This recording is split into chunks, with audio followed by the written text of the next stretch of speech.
आपातकाल, ये शब्द सुनकर हमें याद आता है 1975 का वो दौर जब भारत के लोकतंत्र की हत्या की गई। पर आपातकाल सिर्फ 1975 की कहानी नहीं है। आपातकाल एक मानसिकता है जिसमें कांग्रेस जीती आई है। सदियों की गुलामी के बाद सैकड़ों लोगों के अमर बलिदानों से जो भारत 15 अगस्त 1947 को आजाद हुआ, वो मात्र 28 सालों बाद 25 जून 1975 को आपातकाल के नाम पर एक बार फिर तानाशाही देखने को मजबूर हो गया। आपातकाल सिर्फ 2 साल की कहानी नहीं है, यह कहानी है 2 दशक में एक परिवार के पहले कांग्रेस पार्टी और फिर पूरे देश पर कब्जा जमाने की। इस कहानी की शुरुआत होती है 1947 में देश की आजादी के साथ। उस समय कांग्रेस में कद्दावर नेताओं की पूरी फौज हुआ करती थी, लेकिन अगले 10 सालों में लोकतांत्रिक मूल्यों के चैंपियन नेहरू ने पार्टी के सारे नेताओं को किनारे लगाते हुए पूरी पार्टी पर ही कब्जा जमा लिया।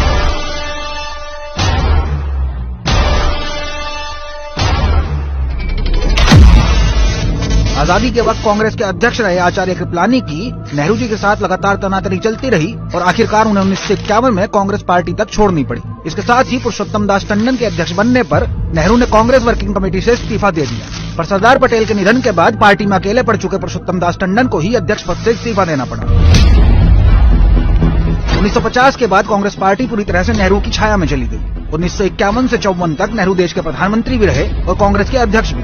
1959 में नेहरू ने राजनीतिक वंशवाद की नींव रखी, अपनी बेटी इंदिरा को ही पार्टी की कमान पकड़ाकर। पिता प्रधानमंत्री, बेटी पार्टी अध्यक्ष। देश की सत्ता पिता के हाथ में और पार्टी पर बेटी का कब्जा, पूरा कंट्रोल परिवार के हाथ में। लाल बहादुर शास्त्री जी के संदेहपूर्ण निधन के बाद कई दूसरे सीनियर नेताओं को छोड़कर इंदिरा गांधी को पहले प्रधानमंत्री बनाया गया और फिर 1969 में इंडिया ने सारे सीनियर नेताओं को कांग्रेस से बाहर का रास्ता दिखाते हुए कांग्रेस पर पूरी तरह से कब्जा जमा लिया। 1969 तक आते आते इंदिरा गांधी के पास प्रधानमंत्री पद की कुर्सी और कांग्रेस पार्टी दोनों थी। अब बारी थी रास्ते में आने वाले दूसरे विरोधियों को कुचलने की, जिनमें नंबर 1 थी भारतीय न्याय व्यवस्था। चाहे राजभत्ता समाप्त करने का फैसला हो या बैंकों के राष्ट्रीयकरण का मामला, चाहे संविधान में 24वां संशोधन हो या केशवानंद भारती मामला, इन सब मुद्दों पर बार बार सुप्रीम कोर्ट और इंदिरा सरकार आमने सामने नजर आ रहे थे कि तभी वो तारीख आती है जिसने इस देश में घोषित आपातकाल की शुरुआत की। 12 जून 1975 को राजनारायण बनाम इंदिरा गांधी मामले में इलाहाबाद हाई कोर्ट ने इंदिरा गांधी को दोषी मानते हुए संसद से अयोग्य घोषित कर दिया और उनके किसी भी निर्वाचित पद पर रहने पर 6 साल के लिए प्रतिबंध लगा दिया। यहीं से घोषित तानाशाही यानी आपातकाल की शुरुआत हुई। कुर्सी न छूटे इसके लिए इंदिरा गांधी ने लोकतंत्र ही बर्खास्त कर दिया। वो जनतंत्र जिसे लाने के लिए सैकड़ों स्वतंत्रता सेनानी लड़ मरे। आपातकाल लगा तो विपक्ष की धरपकड़ शुरू हुई, क्योंकि न्यायालय के बाद दुश्मन नंबर 2 विपक्ष ही तो था। गरीबी और महंगाई के खिलाफ गुजरात और बिहार के छात्र पहले ही कई महीनों से सरकार के खिलाफ संघर्ष में कूदे हुए थे। नीसा और DIR जैसे कानून बनाकर 1 लाख से ज्यादा लोगों को गिरफ्तार किया गया। इनमें 11,000 विपक्षी नेता थे। जयप्रकाश नारायण, मुरारजी देसाई, चौधरी चरण सिंह, अटल बिहारी वाजपेयी, लालकृष्ण आडवाणी जैसे सभी प्रमुख विपक्षी नेताओं को गिरफ्तार कर लिया गया।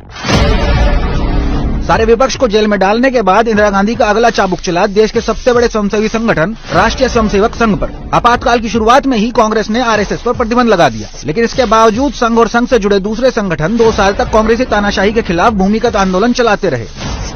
ABVP के तब के प्रमुख छात्र नेता स्वर्गीय अरुण जेटली को 2 वर्षों तक कारागार में रखा गया, तो प्रधानमंत्री मोदी इस दौरान भूमिगत होकर आंदोलन को धार देते रहे। इमरजेंसी के खिलाफ संघ के इसी संघर्ष की वजह से दिसंबर 1976 में अपने एक अंक में द इकोनॉमिस्ट समाचार पत्र ने लिखा कि RSS विश्व का अकेला गैर वामपंथी क्रांतिकारी संगठन।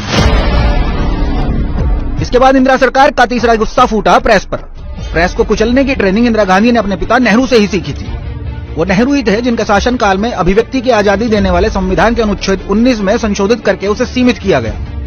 नेहरू के खिलाफ कविता लिखने पर मशहूर शायर मजरूह सुल्तानपुरी को जेल जाना पड़ा था। उसी दौर में लता मंगेशकर के भाई हृदयनाथ मंगेशकर को अपनी रेडियो की नौकरी से इसलिए हाथ धोना पड़ा था क्योंकि उन्होंने वीर सावरकर की कविता को लयबद्ध किया था। नेहरू काल में दर्जनों किताबें प्रतिबंधित हुई, दर्जनों पत्रकार और अखबार निशाना बनाए गए, लेकिन अभी कांग्रेसी तानाशाही का असली चाबुक चलना बाकी था। अपने पिता से प्रेस की कमर तोड़ने की ट्रेनिंग पाई इंदिरा ने प्रेस सेंसरशिप का काला दौर पूरे 2 साल तक चलाया। अखबार छापने से पहले सरकार उसकी एक-एक लाइन पढ़ती थी। इस दौरान अखबारों ने अपने एडिटोरियल पेज को खाली छोड़कर अपना विरोध जताया। इतने ही अखबारों के दफ्तर बंद कर दिए गए, पत्रकारों की धरपकड़ शुरू हुई, यहाँ तक कि विदेशी अखबारों के पत्रकारों की गिरफ्तारी और उनका देश निकाला शुरू हो गया। एक तरह से पूरा भारत एक जेल बन चुका था। आपातकाल के दौर में गांधी परिवार देश को मुगलिया दौर के बादशाहों की तरह चला रहा था। आम जनता के लिए आपातकाल का सबसे भयावह चेहरा नसबंदी के रूप में आया। कांग्रेसी सरकार के दमन का अंदाजा इस बात से लगाया जा सकता है कि केवल एक वर्ष में 60 लाख पुरुषों की नसबंदी कर दी गई। सही इलाज और देखभाल न मिलने की वजह से इनमें से हजारों पुरुषों की मौत तक हो गई। इस मामले में माँ बेटे की कांग्रेसी तहनाशाही नागजी तानाशाही से भी ज्यादा क्रूर थी। इसके अलावा सौंदर्यकरण के नाम पर संजय गांधी ने दिल्ली के सैकड़ों घरों पर बुलडोजर चलवाया, जिसमें करीब 6 से 7 लाख लोग बेघर हो गए और विरोध करने पर आम लोगों पर गोलियां तक चलाई गई, जिनमें कई मौतें हुई। ये अमानवीय, अत्याचारी, अलोकतांत्रिक तानाशाही 2 साल तक चलती रही। इसके बाद मार्च 1977 में कांग्रेस सरकार आपातकाल हटाने और चुनाव कराने को राजी हुई। सारी विपक्षी पार्टियों को विलय करके एक दल जनता पार्टी बनाया गया, जिसने 1977 के चुनाव में कांग्रेस को पराजित किया। 1977 में आपातकाल तो खत्म हो गया, लेकिन एक परिवार की देश को अपने जागीर समझने की मानसिकता खत्म नहीं हुई। ये वही मानसिकता थी जिसके चलते सीताराम केसरी को कुर्सी समेत पार्टी दफ्तर से बाहर फेंका गया और पूर्व प्रधानमंत्री नरसिम्हा राव के पार्थिव शरीर को कांग्रेस दफ्तर में प्रवेश नहीं मिला और उनके अज्जल शव को दिल्ली से हैदराबाद भेजा गया। 1997 से 2017 तक 20 साल सोनिया गांधी कांग्रेस की अध्यक्ष रही और इसी दौरान कांग्रेसी शहजादे को आगे बढ़ाने के लिए एक के बाद एक दूसरे युवा कांग्रेसी नेताओं को बाहर का रास्ता दिखाया जाता रहा। इसलिए जो कांग्रेस 1975 में कोर्ट, विपक्ष और प्रेस का गला घोट रही थी, वही कांग्रेस आज भी चुनाव हारने पर भारत के लोकतंत्र, भारत की निर्वाचन प्रक्रिया और चुनाव आयोग का अपमान करती है, कोर्ट से मिली सजा का राजनीतिकरण करती है, भारतीय सेना से सबूत मांगती है, प्रेस को गोदी मीडिया कहकर अपमानित करती है और एक के बाद एक लगातार देश से गद्दारी के प्रमाण देती है।